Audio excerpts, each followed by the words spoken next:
여러분, 좋은 소리 나는 바이올린의 그 나무를 어디에서 얻는가 하면은 저 알프스 산이나 발칸 반도에서 생산되는 전나무나 단풍나무를 사용한다고 합니다. 그리고 그 나무들을 최소한 10년 이상 건조를 하고 난 이후에 바이올린을 만든다고 합니다. 근데 그 건조 기간이 오래될수록 좋은 소리를 낸다고 해요. 여러분, 하나님께서 어떤 사람을 쓰시는가? 크게 두 가지 중요한 원리가 있습니다. 하나는 기술입니다. 말하자면 학문의 준비입니다. 그리고 또 하나는 고독함을 준비하여야 합니다. 말하자면 오랫동안 기다려야 한다라는 것이죠. 여러분, 대표적인 인물이 모세를 우리가 생각할 수가 있겠죠. 모세는 학문을 40년 동안 공부하였어요. 그 후에 하나님께서 바로 사용하신 것이 아니라 40년 동안 광야의 고독함, 기다림의 훈련이 있었습니다. 그 이후에 하나님께서 사용하셨다라고 우리는 이 모세의 삶을 통해서 알고 있습니다. 그런데 오늘 본문의 내용이 어떤 내용의 말씀입니까? 하나님께서 아브라함에게 자녀를 약속하였어요. 우리가 지난주 생각하였습니다마는 하나님께서 이 아브라함과 언약을 맺었습니다. 짐승을 쪼개어서 사자가 지나갔어요. 그리고 이 언약을 어기면 이 짐승과 같이 죽는다라는 계약까지 맺었어요. 그와 같이 확실하게 아들을 약속해 주셨습니다. 그러나 그럼에도 불구하고 오늘 본 말씀해 보시면 그의 아내 사레가 어떤 제안을 하는가 하면은 오늘 본 말씀해 보시면 하나님의 약속을 기다리지 말고 내 여종 하갈에게로 들어가라. 쉽게 말하면 첩을 얻어서 후손을 생산하라라고 요구하고 있습니다. 그런데 이 사라의 청원을 이 아브라함은 두말하지 아니하고 허락을 합니다. 여러분, 여기에서 오늘 우리에게 중요한 것은 이 아브라함은 조금도 하나님 앞에 기도하였다. 잠시 기다려 보아라. 우리가 하나님 앞에 좀 기도해야 되지 않는가? 그런 말이 전혀 없어요. 그리고 바로 이 하갈을 첩으로 얻어서 임신을 하게 됩니다. 그런데 문제는 이 여종 하갈이 임신을 하고 난 이후부터 문제가 생깁니다. 오늘 본 말씀 5절 내용의 말씀은 이렇게 말씀을 하고 있지요. 사레가 아브라함에게 이르되 내가 받는 목욕은 당신이 받아야 옳도다. 내가 나의 여종을 당신의 품에 두었거늘 그가 자기의 임신함을 알고 나를 멸시하니 당신과 나 사이에 여호와께서 판단하시기를 원하노라라고 말씀을 하고 있습니다. 말하자면 쉽게 임신을 하였어요. 그러다 보니까 이 여종 하갈이 주인 사라를 향하여 멸시하였다라고 말씀을 하고 있습니다. 그럴 때에 그 멸시함을 받고 그의 아내 사레가 아브라함에 가서 이 여자 어떻게 해야 되겠는가? 당신에게 첩으로 주었는데 임신하였다라고 하여서 나를 멸시하고 있는데 어떻게 하면 좋겠는가? 그렇게 아브라함에게 물어보니까 아브라함이 어떻게 대답합니까? 오늘 본 말씀 6절 우리 한번 다 같이 읽어보도록 하겠습니다. 아브라함이 사레에게 이르되 당신의 여종은 당신의 수중에 있으니 당신의 눈에 좋은 대로 그대로 행하라 하며 사레가 하갈을 학대하였더니 하갈이 사레를 피하여 도망하였다라고 말씀을 하고 있습니다. 말하자면은 여러분 아들이 있는데 아들과 이 아내하고 그 시어머니하고 분쟁이 생기는 거예요. 그러니까 아들이 뭐예요? 포기하는 거예요. 알아서 해라. 두 여자가 알아서 해결해라. 라고 말하듯이 아브라함도 이 본래 처인 사레와 그리고 첩으로 들어온 하갈 이 분쟁을 너희들이 알아서 해결해라 라는 거예요. 나는 모르겠다라는 거예요. 그러니까 어떻게 합니까? 이 사레가 하갈을 학대를 받으니까 똑같이 학대를 하는 거예요. 그러니 첫 하갈이 집을 떠나가 버리는 거예요. 가출을 해버리는 거예요. 여러분 생각해 보세요. 이 여종 하갈이 임신하였고 태어난 아들이 이스마엘이지 않습니까? 이 이스마엘의 후손으로 말미암아 지금 아랍에는 계속해서 분쟁의 씨앗이 되지 않나요? 여러분 여기서 오늘 우리에게 무엇을 교훈해 주고 있습니까?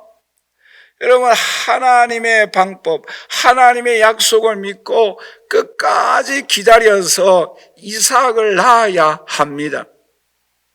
그러나 아브라함도 그렇고 그의 부인 사레도 그렇고 끝까지 기다리지 못하고 하나님의 약속을 믿지 못하고 인간의 방법으로 첩을 통해서 자녀를 낳음으로 인하여서 가정이 어려워지고 가출하게 되어지고 지금도 분쟁의 씨앗이 되어지고 있다라는 것입니다. 그러므로 오늘 이 자리에 함께 예배드리는 저와 우리 사랑하신 성도 여러분, 오늘 우리들은 하나님의 약속을 믿고 하나님의 약속을 끝까지 인내함으로 인하여서 하나님께서 주시는 이삭을 선물로 받음으로 인하여서 오늘 우리가 행복하고 가정이 주의 주시는 축복으로 가득 차는 오늘 저와 여러분들이 되시기를 주님의 이름으로 간절히 축원합니다. 그러면 오늘 우리가 이 본문 말씀을 통해서 오늘 우리에게 두 가지 면에서 우리에게 교훈하고 있는데, 첫째는 뭔가 하면은 왜 아브라함은 실수를 하게 되는가라는 이 부분을 우리가 함께 먼저 생각하도록 하겠습니다. 여러분 우리 한번 다 같이 따라서 할까요? 왜 아브라함은 실수를 하게 되는가? 여러분 아브라함에게 그의 부인 사레가 제안한 내용이 뭐예요? 오늘 본 말씀 2절 말씀해 보시면 이렇게 제안을 하고 있죠. 우리 한번 다 같이 읽어보도록 할까요? 사레가 아브라함에게 이르되 여호와께서 내 출산을 허락하지 아니하셨으니 원하건대 내 여종에게 들어가라. 내가 혹 그로 말미암아 자녀를 얻을까 하노라 하매 아브라함이 사레의 말을 들으니라 라고 말씀을 하고 있죠. 여러분 왜 이 사레는 그의 남편 아브라함에게 첩을 두어서 자녀를 낳아라라고 말을 합니까? 여러분 우리 여자 성도님들 자신이 아이를 낳지 못한다고 하여서 남편에게 쉽게 말하면 씨바지로 어떤 여인을 데려다가 줄 수 있습니까? 그런 여인은 찾아보기 힘들 거예요. 그런데 오늘 본 말씀에 보면 이 사례는 그런 제안을 하고 있어요. 왜냐하면 그 당시 관습이에요. 자신의 가정에 자녀를 낳지 못하면 두 가지 방법이 있는데 하나가 뭔가 하면 종을 아들로 삼아서 유산을 주고 상속하게 하는 방법이 하나가 있어요. 또 하나는 그의 부인이 허락을 하면은 씨바지를 주어서 자녀를 낳아서 그 집안을 이어나갈 수 있도록 하는 방법이 있어요. 그러니까 이 아브라함도 그러하고 그의 부인 사레도 이러한 제안을 하였다라는 것은 어떤 이유인가 하면은 그 당시의 풍습을, 관습을 받아들였다라는 거예요. 여러분, 여기서 오늘 우리에게 중요한 한 가지 교훈을 하고 있어요. 그게 뭔가 하면은 하나님은 오늘 우리에게 이 땅에 두 가지 명령을 하였어요. 하나는 뭔가 하면 이 땅에 해방 명령을 오늘 우리에게 하였어요. 즉, 이 명령은 죄에서 태어난 사람들을 그 죄에서 구원하여서 하나님의 자녀가 되게 하는 거예요. 한마디로 말씀드리면 예수 믿게 하는 거예요. 그것이 해방 명령이에요. 또 하나 중요한 명령은 뭔가 하면 문화 명령을 하였어요. 그 문화에, 그 관습에, 그 풍습에 물들지 말고 그 관습과 풍습을 깨뜨리고 기독교적인 문화를 창조하라라는 내용입니다. 그런데 여러분 오늘 보세요. 이 아브라함과 사라는 그 지역의 관습에 물들고 말았어요. 여러분, 에베소서 2장 2절에 이렇게 말씀을 하고 있죠. 우리 한번 다 같이 읽어보도록 하겠습니다. 그때에 너희는 그 가운데서 행하여 이 세상 풍조를 따르고 공중의 권세 잡은 자를 따랐으니 곧 지금 불순종의 아들들 가운데서 역사하는 영이라 라고 말씀을 하고 있습니다. 뿐만 아니라 에베소서 4장 14절 우리 한번 다 같이 읽어보도록 할까요? 이는 우리가 이제부터 어린 아이가 되지 아니하여 사람의 속임수와 간사한 유혹에 빠져 온갖 교훈의 풍조에 밀려 요동하지 않게 하려 함이라 라고 말씀을 하고 있습니다. 여러분, 이 두 내용의 말씀은 어떤 의미의 말씀입니까? 아브라함과 사례처럼 이 세상의 관습의 풍조에 밀려 그 습관을 받아들이고 살지 말라라는 내용의 말씀이에요. 그런데 아브라함과 사례는 그 관습을 그대로 받아들이는 거예요. 그 관습에 젖어 있는 거예요. 그러므로 그 관습의 그 세상 습관에 빠져들고 말았어요. 그러므로 아브라함도 엘리에셀을, 그의 부인 사례도 종 하갈을 시켜서 시바지로 받아들일 것을 제안하고 있는 거예요. 오늘 이 자리에 함께 예배드리는 저와 우리 사랑하신 성도 여러분, 오늘 우리들은 이 세상의 관습에 물들지 말아야 합니다.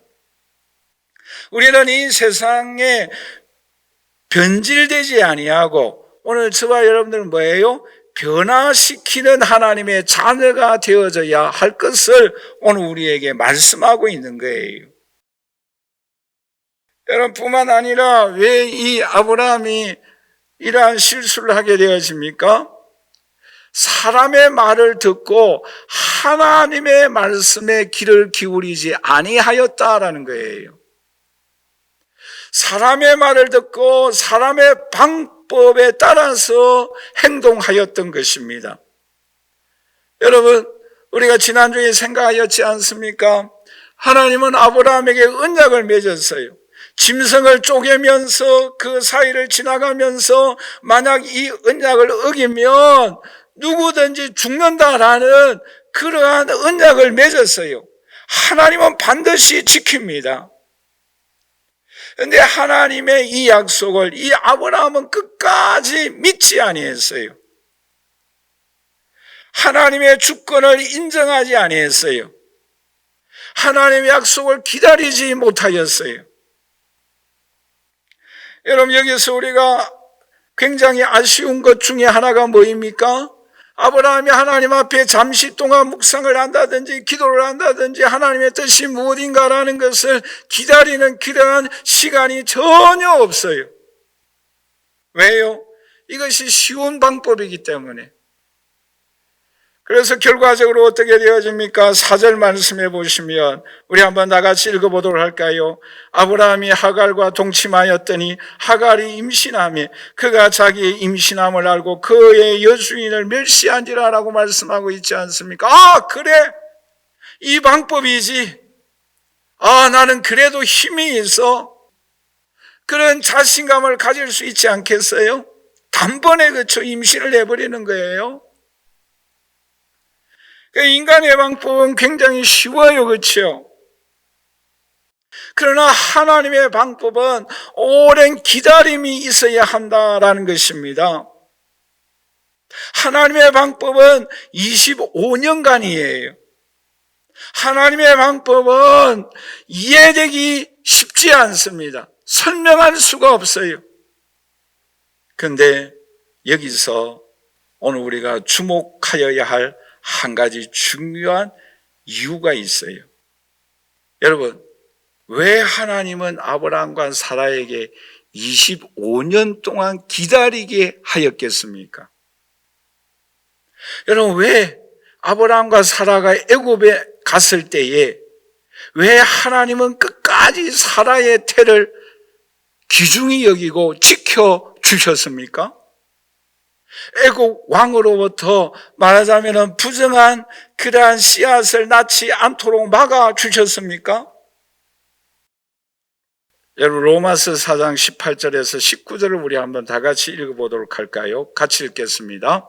아브라함이 바랄 수 없는 중에 바라고 믿었으니 이는 내 후손이 이와 같으리라 하신 말씀대로 많은 민족의 조상이 되게 하려 하심이라. 그가 백세나 되어 자기 몸이 죽은 것 같고 사라의 태가 죽은 것 같음을 알고도 믿음이 약하여지지 아니하고라고 말씀하고 있습니다.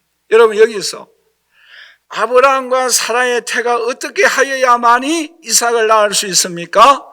죽어야 합니다. 여러분, 왜 죽어야 합니까? 내 힘으로 할 수 없다라는 거예요. 도저히 바랄 수 없는 중에 바래 소망하였다라는 거예요. 그래야만 이삭을 주십니다. 왜요? 왜 이렇게 귀중하게 여깁니까? 왜 이렇게 죽어야 합니까? 왜 바랄 수 없는 중에 바라며 나아가야 합니까? 그 이삭 후손을 통하여 예수님이 탄생하시기 때문인 줄 믿습니다. 여러분, 예수로 인하여 구원은 뭐예요? 우리의 힘으로는 도저히 구원받을 수가 없어요. 여러분, 가장 귀중하고 값진 구원은 하나님의 은혜로만, 하나님의 능력으로만, 하나님의 전능하신 능력을 믿음으로만 우리가 구원받을 수가 있습니다. 여러분, 성령의 능력도 마찬가지예요. 하나님의 은혜도 마찬가지입니다. 천국도 마찬가지입니다. 아버지, 이것은 우리의 능력으로 할 수가 없어요. 우리의 힘으로 할 수가 없어요. 이것은 우리가 반드시 죽어야만 되는 일이에요. 여러분, 사라의 태를 이렇게 귀중히 여긴 이유가 무엇입니까? 예수님이 탄생하기 때문이에요. 죽어야만 이삭을 낳을 수 있습니다. 오늘 이 자리에 함께 예배드리는 저와 우리 사랑하신 성도 여러분, 오늘 저와 여러분들이 십자가에 죽으신 예수님과 함께 저와 여러분들이 못 박혀 죽으시기를 주님의 이름으로 간절히 축원합니다. 그럴 때에 부활할 수가 있어요. 그럴 때에 영원한 천국에 우리가 올라갑니다. 오늘 우리에게 성령의 능력을 주님께서 주십니다. 여러분, 생각해 보세요. 얼마나 이 이삭이 귀하고 소중합니까? 하나님인들 이것을 빨리 주고 싶지 않겠어요? 그러나 왜 하나님께서 이토록 25년 동안 기다리고 난 이후에 이 이삭을 주십니까? 너 빨리 죽어. 너의 힘으로 이것은 도저히 할 수가 없어. 죽어야만 이삭을 주시는 거예요. 죽어야만 부활할 수가 있습니다. 죽어야만 우리가 구원을 받을 수가 있고, 죽어야만 오늘 우리에게 성령을 기름 부어 주실 수 있고, 죽어야만 우리가 영원한 천국에 올라갈 수가 있습니다. 그러므로 사도 바울은 이런 고백을 하지요. 나는 날마다 죽노라. 그럴 때에 사도 바울을 통하여 하나님의 능력과 기적의 역사가 일어났습니다. 오늘 이 자리에 함께 예배드리는 저 우리 사랑하는 성도 여러분, 오늘 저와 여러분들도 이 세상에 살아가고 있습니다. 이 세상에 풍습이 있어요. 여러분, 우리나라 관습이 있지 않습니까? 전통이 있지 않습니까? 제사 문제라든지 또 주일날 큰 행사를 하는 국가적인 일들이라든지 이러한 세상 관습이 있어요. 풍습이 있습니다. 여러분, 이 풍습을 오늘 우리들이 세상 속에서 변질되는 자가 아니라 변화시킬 수 있는 하나님의 자녀들이 되시기를 주님의 이름으로 간절히 축원합니다. 더 나아가서 이 귀중한 이삭을 우리가 낳아야 하지 않겠어요?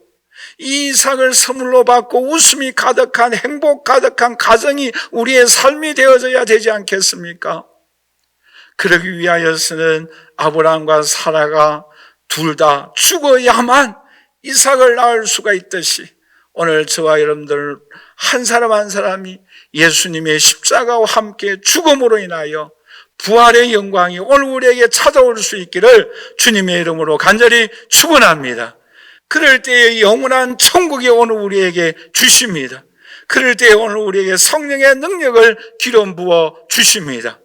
그러므로 이 능력을 힘입고 이삭을 선물로 주신 이 아브라함의 가정에 행복과 웃음이 가득하였던 것처럼 우리의 신앙의 삶 속에서도 행복과 기쁨으로 보람으로 가득 찬 우리의 삶의 하루하루가 되시기를 주님의 이름으로 간절히 축원합니다. 마지막 두 번째로 오늘 본문 말씀을 통해서 우리에게 교훈하고 있는 것이 무엇입니까? 하갈은 이러한 어려운 가운데서 어떻게 행동하였는가라는 것입니다. 여러분, 이 하갈은 어떻게 이 가정에 들어오게 되어졌는가? 오늘 본 말씀 1절 내용의 말씀에 보시면 이렇게 말씀을 하고 있죠. 우리 한번 다 같이 읽어보도록 할까요? 아브라함의 사례는 출산하지 못하였고 그에게 한 여종이 있으니 애굽 사람이요 이름은 하갈이라. 대개 학자들이 이 아브라함의 가정에 애굽 사람인 이 하갈이 어떻게 들어오게 되어졌는가? 그 학자들의 주장에 의한다고 한다면 여러분 아브라함의 가정이 애굽에 잠깐 내려갔지 않습니까? 그럴 때에 이 애굽 사람 하갈도 데리고 왔다라고 주장을 합니다. 그러니까 한마디로 말씀드리면 이 하갈은 애굽 사람이에요. 이방 여인입니다. 여러분 이방 여인들은 이스라엘 사람들이 얼마나 천시하시는 줄 아시죠? 어느 정도까지인가 하면은 지옥의 땔감이다, 나무다라고 할 정도로 굉장히 천시하는 사람이에요. 그러니까 이 주인 사례가 그렇죠. 이 하갈을 굉장히 천시하게 여겼다라는 거예요. 그러므로 인해서 시바지로 들어가라고 할 때에 이 하갈은 거절할 수가 없었던 거예요. 그런데 마침 시바지로 들어갔는데 뭐예요? 임신을 하게 되었습니다. 여러분 그럴 때에 이 하갈이 어떻게 하겠어요?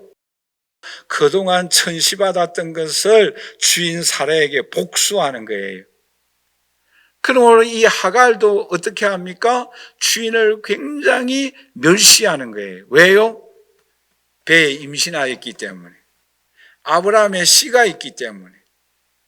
그렇기 때문에 그의 주인 사례를 굉장히 멸시하는 거예요. 그러니까 이 주인 사례도 가만히 있겠어요? 남편에게 말을 하니까 남편이 어떻게 합니까? 너 마음대로 하라라는 거예요. 그러니까 이 사례가 더 하갈을 학대하고 천시하니까 이 하갈이 어떻게 해요? 도망가 버리는 거예요. 가출해 버리는 거예요. 그런데 이 하갈이 어디로 도망갑니까? 고향 애굽으로 도망을 가는 거예요. 어쩔 수가 없잖아요. 너무 힘드니까 고향으로 도망을 가는 거예요. 그런데 이 도망을 가는데 어떻게 도망을 가는가 하면은 해안길을 강을 따라서 도망을 가면은 쉬운 길인데 그 해안가를 도망을 가면은 쉬운 길이지만 주인이 종을 시켜서 잡아올까봐 쫓아올까봐 광야 길로 도망을 갑니다. 여러분 여자가 배에는 임신을 했는데 사막길을 도망친다고 한번 생각해 보겠어요? 얼마나 힘이 들겠어요? 얼마나 어렵겠습니까? 그런 도망치면서 힘들고 지치고 고달플 때에 우물가에 쓰러지는 거예요. 우물가에 쓰러져 있는 이 하갈을 향하여 하나님이 어떻게 이제는 역사하시는가? 오늘 본 말씀 7절 내용의 말씀입니다. 여러분 오늘 본 말씀 7절을 우리 한번 다 같이 읽어보도록 할까요? 여호와의 사자가 광야의 샘물 곁 곧 술 길 샘 곁에서 그를 만나. 샘 곁에서 그를 만나. 이 만나라는 단어가 히브리어로 우리 한번 다 같이 따라서 할까요? 맞자, 맞자, 맞자라는 단어인데 이 단어의 뜻이 뭔가 하면은 우연히 발견되었다라는 뜻이 아니에요. 그러니까 하나님께서 이 하갈을 뭐예요? 찾고 찾을 때까지 계속 찾았다라는 내용의 말씀이에요. 그러니까 우연히 만난 게 아니다라는 거예요. 하나님은 뭐예요? 이 하갈이 힘들게 광야길로 도망치고 있는 이 하갈을 계속해서 찾아갔다라는 거예요. 계속해서 함께 나아갔다라는 거예요. 찾고 찾았다라는 거예요. 오늘 이 자리에 함께 예배드리는 저와 우리 사랑하신 성도 여러분, 오늘 주님도 오늘 저와 여러분들을 찾고 찾는 줄 믿습니다. 우리와 함께 하시는 거예요. 여러분, 여호와의 사자가 이렇게 찾고 찾으면서 이 하갈에게 어떤 은혜를 베풀어 주시는가 하면은, 우리 한번 다 같이 따라서 할까요? 하갈의 이름을 불렀다.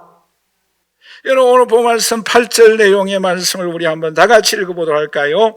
이르되 사레의 여종 하갈아라고 말씀하고 있어요. 여러분, 앞에서 보시면 사레도 하갈이라는 이름을 부르지 않습니다. 아브라함도 하갈이라는 이름을 부르지 않아요. 그냥 여종이에요. 그냥 하인이에요. 얼마나 천시하였겠습니까? 이름을 부르지 않는 거예요. 그러나 하나님은 어떻게 합니까? 하갈아, 하갈아. 여러분, 이 한마디에 눈물이 나는 거예요. 여러분, 우리가 그럴 때가 있지 않습니까? 너무 힘들고 지칠 때에 우리를 향하여 조용히 찾아와서 영삼아, 영삼아, 종아, 어딘가에서 들리는 세미한 하나님의 음성이 있지 않습니까? 그럴 때 우리는 위로를 받는 거예요. 그럴 때 우리는 힘을 얻는 거예요. 여러분, 우리 여자 성도님들 결혼하고 나면은 자기 이름이 없어지잖아요. 뭐 여보 하다가 나중에 뭐예요? 누구의 자녀의 이름을 불러서 누구 엄마 이름이 없어지는 거예요. 그래서 우리 한국 여인들이 결혼하고 난 이후에 자기 이름을 부르는 것을 좋아한다라는 말이 있더라고요. 여러분, 생각해 보세요. 이 하갈이 얼마나 천시받았어요. 그냥 종이에요. 그냥 하녀예요. 씨바지예요. 그런데 하나님은 어떻게 부르십니까? 하갈아, 하갈아. 이름을 부르시는 거예요. 여러분, 우리 찬양 가운데 내 이름 아시죠? 라는 그런 찬양이 있거든요. 근데 이 젤리라는 이 아이는 고아예요. 이름이 없어요. 그런데 하나님이 찾아와서 제리야라고 이름을 부르는 거예요. 그 찬양이 이 제리라는 이름을 부르시고 이름을 아시는 주님 앞에 그는 감격하여서 하나님 앞에 영광을 올려드리는 내용의 찬양입니다. 이 하갈에게도 주님은 찾아오셔서 하갈아라고 불러주시는 거예요. 그뿐만 아니라 하나님은 이 하갈에게 찾아오셔서 축복하여 주십니다. 여러분, 10절과 11절에 이렇게 말씀을 하고 있죠. 우리 한번 다 같이 읽어보도록 할까요? 여호와의 사자가 또 그에게 이르되 내가 내 씨로 크게 번성하여 그 수가 많아 셀 수가 없게 하리라. 여호와의 사자가 또 그에게 이르되 네가 임신하여 선적 아들을 낳으리니 그 이름을 이스마엘이라 하라라고 말씀하고 있죠. 여러분 보세요. 이 말씀을 듣고 난 이후에 하갈이 얼마나 감격하겠어요. 내가 이제는 임신을 하였는데 아들을 낳겠다라는 거예요. 그리고 내 고통을 내가 들었다라고 말씀하고 있습니다. 그리고 이제는 그 이스라엘 땅 아브라함의 집으로 돌아가라라고 말씀하고 있어요. 그리고 그에게 복종하고 순종하고 겸손하라라고 말씀하고 있습니다. 그리고 축복해 주겠다라고 약속하고 있습니다. 여러분, 이스마엘로 인하여서 큰 민족을 이루도록 하나님께서 축복해 주셨지 않습니까? 이러한 은총을 이 하갈에게 베풀어 주시겠다라고 약속하였어요. 여러분, 그럴 때에 하갈은 13절과 14절에 두 가지를 고백합니다. 우리 한번 다 같이 읽어보도록 할까요? 하갈이 자기에게 이르신 여호와 이름을 나를 살피시는 하나님이라 하였으니 이는 내가 어떻게 여기서 나를 살피시는 하나님을 배웠는고 함이라. 이름으로 그 샘을 브엘라 헤로이라 불렀으며 그것은 가데스와 베렛 사이에 있더라라고 말씀하고 있습니다. 여러분, 여기서 주목하여야 할 단어가 있어요. 그게 뭐인가요? 여호와의 이름은 나를 살피시는 하나님이다라고 말씀하고 있습니다. 우리 한번 다 같이 따라서 할까요? 나를 살피시는 하나님이시다. 여러분, 하나님은 나를 살피시고 찾아오시고 축복하여 주시는 하나님이신 줄 믿습니다. 우리는 그 하나님을 의지하여야 합니다. 여러분, 고독의 장소, 그의 쓰라린 가슴에 아픔을 안고 주님 앞에 울부짖을 때에 주님은 찾아와 주셨어요. 그리고 나를 살피시는 하나님이라고 고백하고 있습니다. 더 나아가서 그 고독의 운문을 이렇게 고백하고 있지 않습니까? 브엘라 헤로이. 여러분, 브엘라 헤로이라는 뜻이 뭔가 하면은 살피시고 살아계신 하나님의 운물이라는 뜻입니다. 우리 한 번만 더 따라서 할까요? 살아계시고 살피시는 하나님.